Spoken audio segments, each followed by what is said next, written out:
Soota chaanaalii maatii asxaatti hundinuu bakka jirtanitti nagaa fi salaamtaan teenya isin hageessu jecha har'a karaa itti biizinasa onlaayinuma irratti mataa keessaniin akkaawuntii istooraa kiriit gootanii ittiin galii dabalataa ittiin argattan tokkoon isin agarsiisa. Innis diroop shippingii jedhama. Diroop shippingiin kun bu'aa guddaa qaba. Onlaayinuma irratti hojii teessan qabdan dabalatatti haruma salphaatiin akkaawuntii mataa keessanii banachuudhaan hojiilee adda addaa viidiyoos ta'e piroomooshinii adda addaa osoonii fi bahii waan awutput gootu takka isin gaafatanitti yeroo dabalataatti yeroo hojii teessaniin hojii qabdaniin dabalatatti galii irraa argattanii inni kun isaan banamaa akkamitti akka banamuu fi harma salphaa ta'een onlaayinumaan galii hojii teessan dabalatatti argachuuf diroop shippingii waan jiru kana addaan baafattanii beekuun hedduu barbaachisaadha. Egaa akkuma beekamutti qaala'insi jireenyaa addunyaa irrattis ta'e ispeeshaalii biyya keenya Itoophiyaa keessatti hedduu yeroodhaa yerootti jijjiirama gurguddaa jira. Guyyaan guyyaatti dachaadhaan waa dabalaa deema. Sanumaafuu galii keessan kan mataa keessanii argachuufis ta'e ittiin of danda'uuf dirqama galii dabalataa qabaachuun hedduu barbaachisaa. Saniifuu galii dabalataa saniif argachuudhaaf mala mataa keessanii dhawachuudhaan galii dabalataa san argachuun dirqama ta'a jechuudha. Saniifuu ispeeshaalii hojjetaa mootummaatis ta'e namoonni galii dabalataa hin qabne karaa kamiin onlaayinuma irratti istoora mataa keessanii kiriit godhachuudhaan shiifti gootanii jechuudha. Maal piroodaaktiilee garaagaraa jira onlaayinii irratti wantoota hojjetamanii gurguraman Amaazonii irra jira, Alibaabaa, Alii onlaayinii irratti hojiilee garaagaraa hojjetama. Piroodaaktiileen garaagaraa onlaayiniin gurgurama. Biyyoota gurguddatan keessatti biyya teenya Itoophiyaa jedhamtu tana keessatti illee hedduun beekamu garuu siistama mataa keessaniitiin siistama kana fayyadamuudhaan galii irraa argachuu dandeessanii akkamitti akka banamuu fi karaa salphaa ta'een banattanii isa kana fayyadamuudhaaf maal akka godhuu qabdaniin har'a isin agarsiisa. Egaa gaba viidiyoo seenuun dura warri aastaayituu chaanaalii keenyaaf haaraa kan taatan sabiskiraayibii godhuun all notificationii irra godhadhaa mallattoo bilbilaa sana irratti tuquudhaan jecha laayikiin hedduu nu barbaachisa. Viidiyoon keenya isinitti tolee taanaan laayikii godhuudhaan viidiyoo keenya eegalaan jaa kallattumaaniin isinii seena gara viidiyootti. Jalqaba maal gootanii warri hin qabne shooppifaayi kana pileeyistoorii bilbila keessanii irra seentanii kallattumaan maal gootanii gama iddoo sarchi app iddoo kilik godhuudhaan shooppifaayi jettanii ittiin barreeffattanii jechuudha. Shooppifaayi jettanii ittiin barreeffattanii iddoo sarchi jettu kanarratti shooppifaayi jettanii erga barreessitanii boodatti maal jedhu isinii akkanatti isinii dhufa. Ani ammaan dura waan hin buusee jiruuf isa kana mallattoo isa kana shooppifaayiin baay'ee jira. Isaan san keessa isa kana inni dhugaadha. Kan onlaayini istoorii mataa keenyaatti banannee piroodaaktiilee garaagaraa order hara istoora keenyaa godhachuudhaan galii irraa argannu jechuudha. Akkami galii irraa argannaa isa kanarraa yoo ta'an shooppifaayi istoorii onlaayini istoorii mataa keessanii erga asirra banattaniin boodatti kan galii irraa argachuu dandeessanii akkamitti akka banataniin isin agarsiisa. Gara isteeppiitti aantutti hin deemaa jechuudha. Yoo isin warri hin buufatin aappii jaa bu'ee waan jiruuf daawunloodii jira.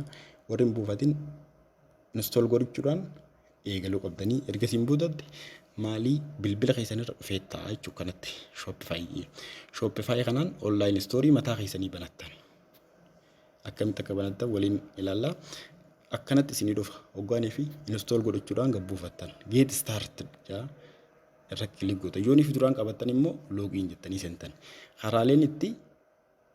Karaaleen itti maal godhan ittiin seenan hedduutu jira. Isaan keessaa amma fakkeenyaaf isteeppiilee gama jalqabaa irratti yeroonii fi geet staart jettaniin booda kan isinii fidaa waa lamaatu jira. Waan guutuu qabdu. Kana yoo barbaadanii guutaa yookiin ta'an iskiip jettanii irra dabaluu dandeessa. Garuu guutaatis deemuun ni danda'ama jechuudha.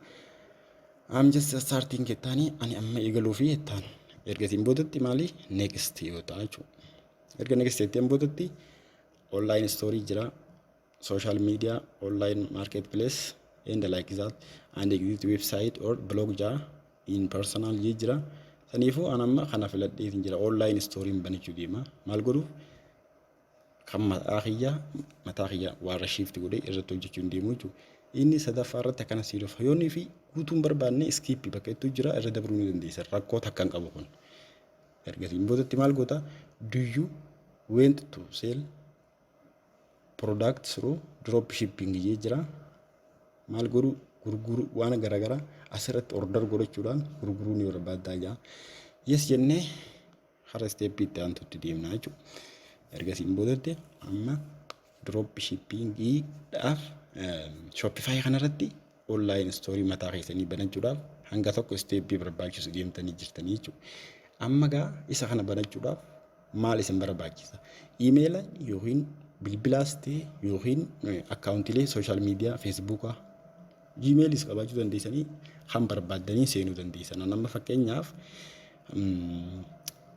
akkaawuntii feesbuukaa kiyyaatiin wal qabsiisee yoo banachuun barbaadate isarratti hin kilik godhu. Continue with my Facebook hinjaanii Shopify'n kun redirecting to Facebook jira.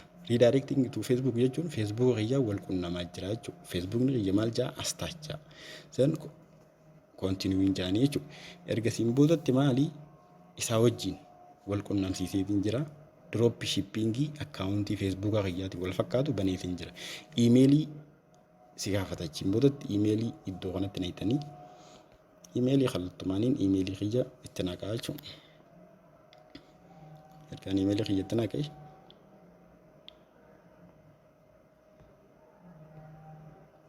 iimeelii kiyya ergaan itti naqeen boodatti maaliin jaanii create a Shopify ID hinjaan. Ergasiin boodatti kallattumaaniin maali hara steeppii itti aantutti deemnaa online story Shopify irra banachuudhaaf. Then name of your story maqaa stoora online keessanii ittiin beekamu banachuu dandeessanii ittiin barreessuudhaan kan mataa keessaniiti kun homanii miti dhaabbataa miti kan barbaadan barreessuu dandeessan bakka kanatti. Ergasiin booda amma fakkeenyaaf astach stooriyoon jeen ni danda'a. Astach online store astach online store jechuus ni danda'a. Then ergasiin booda maaliin godhaa iddoo next jettu jira jechuudha. Yoon barbaanne maqaa skip godhatanii irra dabruu dandeessanii. Amma haruma salphaan maal godheetiin jira online astach online store jeetiin create godhee jechuudha. Maali maqaa chaanaala YouTube kiyyaatiin dursee kan online story ta'e ittiin barreeffadheetiin jira. Hara steeppii itti aantutti deemnaa walumaan jechuudha. Amma bakka kanatti biyya keessa jirtan isin filachiisa. Ani amma Itoophiyaa keessa waan jiruuf Itoophiyaa jinaa fida. Yoo Itoophiyaa keessa hin jiraanne immoo kastii gama duraa kanarra dhufuudhaan biyyoota barbaadan biyyoota keessa jiraatan filachuu dandeessanii. Ani amma Itoophiyaa keessa waan jiruuf Itoophiyaa irratti kilik godhadha. Ichiin boodatti enter my store naan jajjamu. Then enter my store hinjaanii. Enter my store ergaan jeen boodatti maaltu jira? Hara steeppii itti aantutti nu oofaa jechuudha. Enter my store ergaan jeen boodatti hara steeppii itti aantutti nu oofaa akkanatti nu fida. Amma home welcome to Shopify jala kam jalqabaa kanarratti home jee welcome to Shopify astach jee jira. Maali steeppii hanga tokko ta'u malee xumuree jira jechuudha. Astach online store kana create goonee jira. Maaltu jira bakka kanatti waan godhuu qabdu asirratti siima. Build your dream business for $1 a month jaa. Ji'a tokkotti doolaara tokko si kafalchiisa wanti kuni. Ji'a tokkotti doolaara tokko bu'aa guddaa irraa argatta. Amma gama bu'aa waan kanarraa argattuutti dhufna. Yeroon fi istoora kana maqaa kee kana nama fakkeenyaaf kana astaa online story kana create godheemi akkamittiin productiilee garaagaraa order karaasii godhaa kan jiru waliin itti deemna. Garuu jalqaba erga kana create godhataniin boodatti order godhatanii Amazon irraas ta'e online shopping or online wantoota garaagaraa online irraa warri bitatan especially biyyoota gurguddoo fi biyyoota alaa keessatti beekamaadha. Online irratti kan meeshaan adda addaa productiileen adda addaa gurguramu saniifuu online irraa isarraayin karaa maallaqaan hin bitamu akkamittiin karaa istoora kiyyaa kanaa. Istoora jechuun amma fakkeenyaaf akka nama dukkaana yookiin iddoo dhaabbataa mana dhaabbataa tokkotti meeshaa buusee gurguruu jechuudha. Saniifuu onlaayiniin kun kan onlaayinumarraa shift goota. Amma fakkeenyaaf istoora meeshaa takka amma yoon fi dukkaana yookiin suuqii tokko bante iddoon irraa fudhattu san murteessa. Iddoo irraa fudhattu yoo qabaatte ala bikka irraa fiddee istoora kee keessa hin qabdu. Saniifuu inni kunis akkasuma iddoo irraa fudhattee gara istooraa kee fiddu beekamuu qaba. Amma fakkeenyaaf Amaazon irraa fudhachuu dandeessa. Alibaabaa or Alipay hedduu jira online storiin online gurguddoon addunyaa kana beekamoon jechuudha. Kan online shoppingiin irra gaggeeffamu. Online shoppingii gurguddaa kanarraa Amaazon irraa fudhachuu barbaadde yoo ta'e Amaazon irraa shift karaa istoora keetii kana goote kallattumaan piroodaaktii san maal goota piroodaaktii shift goote san amma fakkeenyaaf piroodaaktiin tokko $2,200 jira yoo ta'e ati mataa keetii 500 irraa kaatta. $2,200 yoo Amaazon irra jiraate 2,500 goote keetirra kaatta promoot goota jechuudha. Piroodaaktii keetirra keessa kana 2,500 goote maal goota achiin boodetti edit goota. Social media garaagaraa irratti share goota. Maaliif gargaara? Akka namni dafee kee kan arguuf. Saniifuu namni Amaazon irratti osoo hin arkin dafee kee kana irratti arkee maal godhaa? Kee kana bira bitata. Meeqaan piroodaaktiin nuti order istoora keenya irra goone kun 2,500. Amaazon irra meeqaan jira? 2,000 jira. Saniifuu garaagarummaa 500ti. $500 jira. $500 kun erga kastamariin bitate isinirraa onlaayinumaan ni bitataa kastamariin istoora keessan kanarraa meeqatti 2,500tti. Amaazon immoo meeqaan dheeyisaa fi 2,000 dheeyisaaf. Garuu 2,000 dheeyisaaf ogaan sinjuu 2,500 ni fuudha. Maaliif gatiin kastamariin isinirraa bitatu itti arge kun 2,500 waan ta'eef jecha isinirraa fudhataa ni fuudha. 500 san tirfii keessan godhaa karaa akkaawuntii keessanii dabarsaa jechuudha.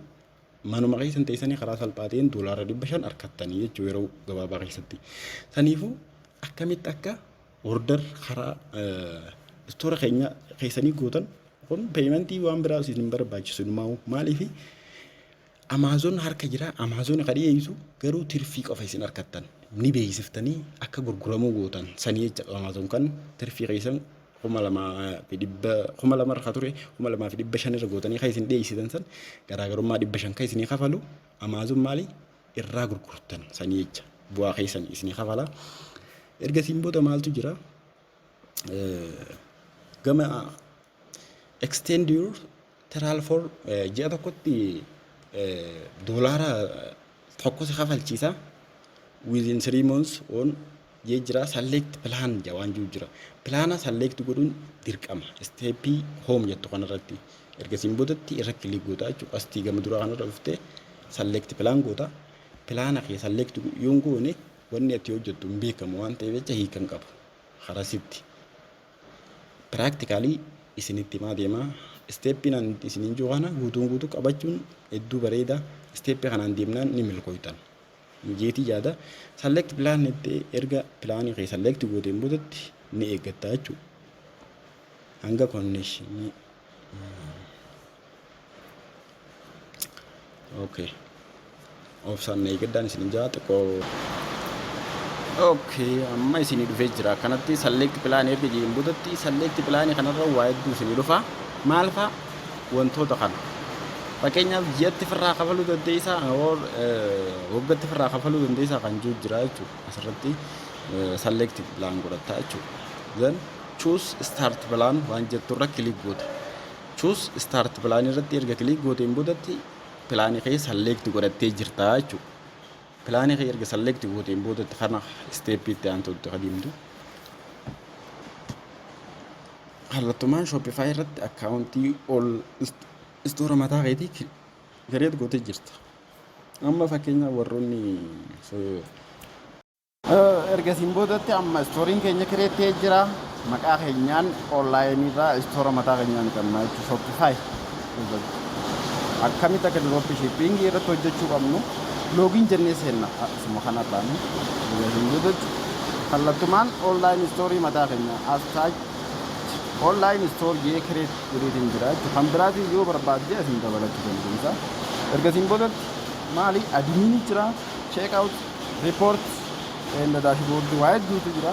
Amma mataa keessanii online story mataa keessanii view recent video waan jira achiin boodatti waa hedduudha amma erga seentaniin boodatti online story mataa keessaniitiin view Shopify status waan jettuutu jira yoo bakka lee gootanii status mataa isaatu kan isin agarsiisu maalirraa akka jirtanii erga siin boodatti hoomii Shopify barbaaduudhaaf kallattumaan mallattoo Shopify harka gama bitaarra jirtu sana irratti lee gootanii harka bitaarra jirtu kana lee gootanii keessa haasentanii product adda addaa akkasumattis wantoota akkamitti akka shiitti karaa online story mataa keessanii kana gootan waliin ilaalla. Egaa akkamitti akka Shopify dhaan online story mataa keessanii banattanii isin agarsiisee jira. Yeroo chaanutti viidiyoolee babbareedaan isin hojjedha yoo na jajjabeessitan like naa godhaa jechuun like godhuu yoo isinitti tolee like godhuun hedduu bareeda yeroo gara dhumaarraas ta'e warri subscribe godhin subscribe godhuudhaan viidiyoolee babbareedaa kan hojjennuuf nu deeggaraa nu beeksisaa isiniin ja'a. Har'a viidiyoon keenya kanuma hanga yeroo jaanu walitti deebinutti nagayaan tura yeroo gaarii isiniin ja'a.